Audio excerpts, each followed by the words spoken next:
How's it going, folks? Hope we're all keeping well. You are very welcome to lesson one of our online learning for the month of January, hopefully in 2021. Hopefully, we only have a few weeks of this. Either way, you're not new to it. We've done this before, so you have a fair idea how it works. So basically, guys, I'm going to be sending you video lessons every day to correspond to when I have you in class. So if you look at your timetable, you see when I have you for geography, and then on that day you'll be sent out a video lesson and tasks to complete as well. Okay, so today we're going to continue on a population. We had looked at an example of a forced migration, which was the potato famine. People were forced to leave Ireland. Why? Because there was no food. Okay, if you stayed in Ireland, you were going to starve. We must also know an example of what's called an organized migration. Okay, an organized migration is a migration that has been usually organized by a country, whether it be the president or king or queen or whatever it may be. Okay, and the organized migration we're going to look at is the plantation of Ulster. Okay, to this day, you might have heard in the news things about Brexit and things about, say, like even the COVID, like how come the response to COVID up north is different to in the Republic of Ireland. That's because that stems from the Ulster Plantation. Okay, so Ulster was colonized and planted by the British in 1609. Okay, so basically, what they did is the British king and queen decided we're going to send English and Scottish settlers who are Protestant over to Ireland, in particular to in this case to Ulster, and you're going to basically bring with it English customs and English religion. So they brought the Protestant religion over, and they also brought the English language over. Okay, you ever wonder you probably wonder sometimes, why do people in Northern Ireland speak different to us in down here in Meath? Well, that's because of the influence of Scottish and English settlers. Like the Northern Irish accent kind of sounds like a half Irish, half Scottish accent, and that's from the influence of Scottish settlers that would have settled in Ireland, okay, in the late 1600s. So the Ulster Plantation organised migration. Okay, so the Ulster Plantation began in 1609 when English and Scottish Protestants settled in Ulster in land or on land that was confiscated from Irish people. So if you were an Irishman or an Irish woman living in Tyrone in, say, 1605, and you had a 5 acre farm, the British literally came over and just confiscated the land. Okay, Britain had a very big, powerful empire. They had a big army behind them, and there was nothing Irish people could do. So Irish people in Ulster simply lost their land and had it confiscated. Okay, and guys, there was plantations. So there was other attempted plantations in Munster and Laois and Offaly and other parts of the country, but the successful one was in Ulster. Ulster was the one that was successfully planted, and to this day, nearly 500 years later, what can you see in Ulster? Well, you can see that the Protestant religion is pretty widespread. You can see that it is still part of the United Kingdom, and also things like there's English customs up there. There's been a lot of violence up there. As a result, it's stemmed violence between Catholics and Protestants, which is stemmed from this plantation. So there's been lots and lots of impacts of this plantation. Okay. Now you might ask, why? Why did Britain want to come to Ireland in the first place? Well, guys, this is 1609. This is at a time when Britain was expanding its empire, and a lot of countries, a lot of European countries, were they wanted to get empires. They wanted to expand empires, take over other countries, and use those countries for their own benefit. Okay, and Britain was no different. Britain did this to Ireland. We are like the small little neighbor next door who could be easily conquered. Okay, so the causes. Why did Britain do this? Well, Britain wanted to rule Ireland and give its loyal servants some Irish land. So if you were loyal to the British king or queen, they wanted to reward you by giving you land, and there wasn't really enough land to go around for everybody in Britain, so they came to Ireland and they took land from Irish people and gave it to them. Okay, and Britain also wanted to spread the Protestant religion and English customs in Ireland. Okay, so language. When I say English customs, it will say English customs. We'll also put in there language. Okay, because language, like we all used to speak Irish. The reason why we speak English today is because of the influence of English settlers in Ireland. Okay, so Britain, they wanted to rule Ireland, They wanted to spread the Protestant religion in Ireland, and they wanted to, bring English customs to Ireland. They wanted to civilize us. The British did not like us. They viewed Irish people as like kind of, smelly farmers who were not very civilized. They wanted to civilize us and make us British essentially. Okay, so um, on to our next slide, guys. What I want you to do is when you're watching these videos, I want you to have your copy open and a pen or whatever with you, okay? I'm going to ask you as we're going to pause the video and do an activity or do some questions, okay? So in front of you here on the slide, you can see 3 questions, okay? Pause the video, spend a few minutes answering those 3 questions. You can, if you have your textbook with you, you can use that to help you. You can also obviously rewind the video as well, okay? So take a few minutes, answer those questions. When you're ready, hit play and we'll continue with the lesson.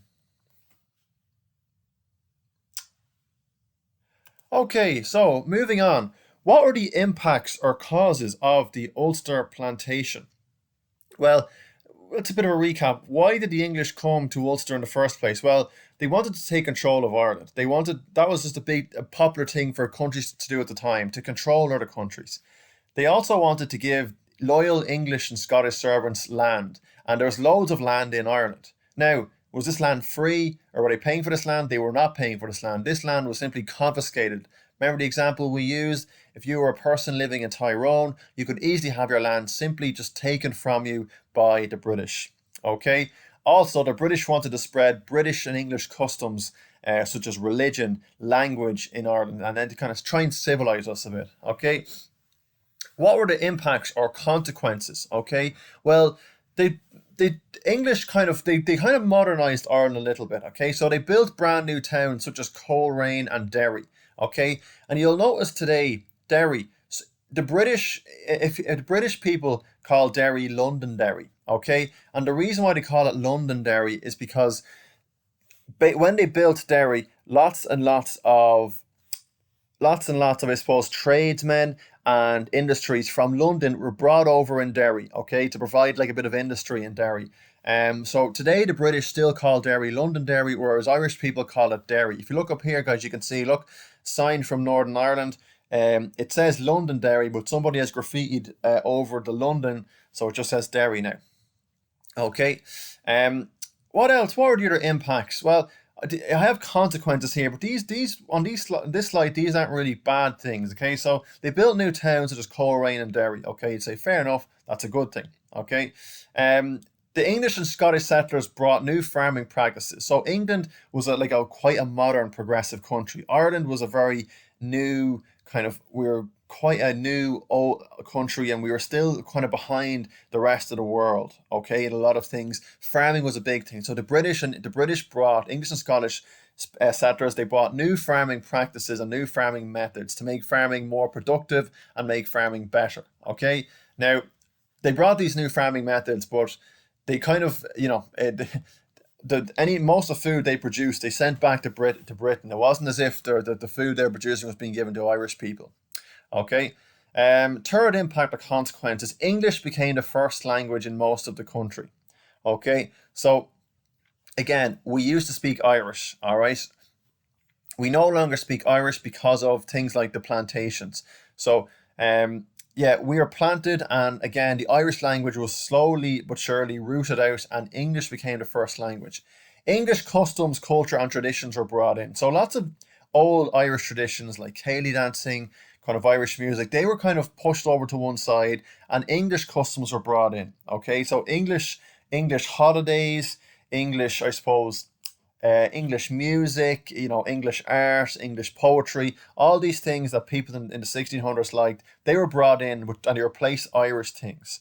Okay, so that's a big negative impact. A lot of, like even today, it's difficult to see, find places today where they still have old school Cayleys and have traditional music. Okay, unless you go to maybe the Gaeltacht areas in Ireland, you won't find these things anymore.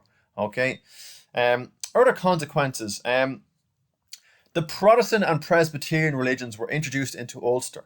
Okay, so we were a Catholic country before this. We were a predominantly Catholic country. Okay, and the Protestant and Presbyterian religions were brought over by the English and the Scottish. Okay, and that meant that at first in Ulster it was about 66% Protestant, 33% Catholic. So Catholics were the minority. And because of this, Catholics were looked down on. They had no rights and they were treated very badly. And over the years, this led to something called the Troubles. Okay, it led to something. It led to a lot of a lot of trouble between Catholics and Protestants in Northern Ireland. In particular, if you ask your parents, they'll remember this. And the 20th century was particularly bad. Okay, it was so bad that the British brought over British soldiers to try and stem the violence. There was lots of Catholics were kind of poor. They were seen. They were looked down on. They didn't have the same rights as Protestants, and there lots of violence stemmed from it. There's lots of riots. There was also things like the growth of the IRA, the Irish Republican Army, fighting for Catholics, and the UVF, the Ulster Volunteer Force, fighting for Protestants. And there was essentially a war. There was a war on in Ireland in the 20th century, and all that stems from the Ulster Plantation in 1609. Like thousands upon thousands of people were killed over the years because of the Ulster Plantation. So there's a great long-term effect from this. Okay, so the Ulster Plantation has resulted in tensions between Catholics and Protestants from the 1960s to 1998. There's loads and loads of violence between Catholics and Protestants in Northern Ireland in that period, or in Ulster. Okay, and this violence only ended in 1998 when something called the Good Friday Agreement was signed. And the Good Friday Agreement was essentially an agreement where the IRA would throw down their weapons, the UVF would throw down their weapons, British soldiers would be pulled out of Ulster, and there'd be peace there at last. Okay, and this was a huge a monumental thing, and this kind of ended most of violence. Now, there still is the odd bit of violence and the odd bit of, it's called sectarianism, when you're kind of, it's like being racist against somebody for their religion. That still does happen in Ulster, but not near as much. Okay, so this is a big day here. Peace at last for Ulster in 1998, which put an end to decades and decades of violence.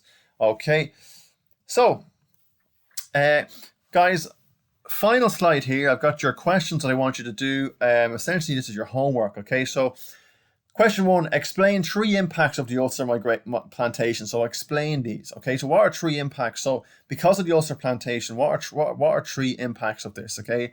Question 2: imagine you're an Irish person who lived in Tyrone during the plantation.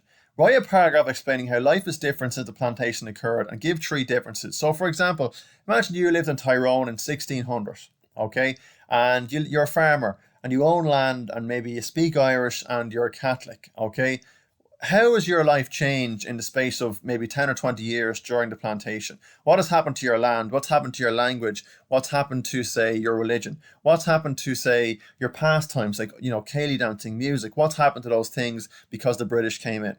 Okay, so guys, that's what I want you to do now, and for your homework as well. And what I also need you to do is I need you to send on pictures of your answers, okay, for correction. Okay, you can send them to me on my email or Schoolwise, whatever's handiest for you. Just a clear picture of your answers and questions, guys. Do these guys into your notes copy. Okay, these would be really good notes to have. All right, very important. We don't fall behind, and it's fingers crossed. Now we only have a few weeks of this. Okay, so guys, thanks a million for tuning in, and again, don't forget to send me on your answers, and then again on Wednesday. So we have class today, and then we have class again on Wednesday. Okay, so these videos will go out every time you have geography on your timetable. Okay, thanks a million for tuning in.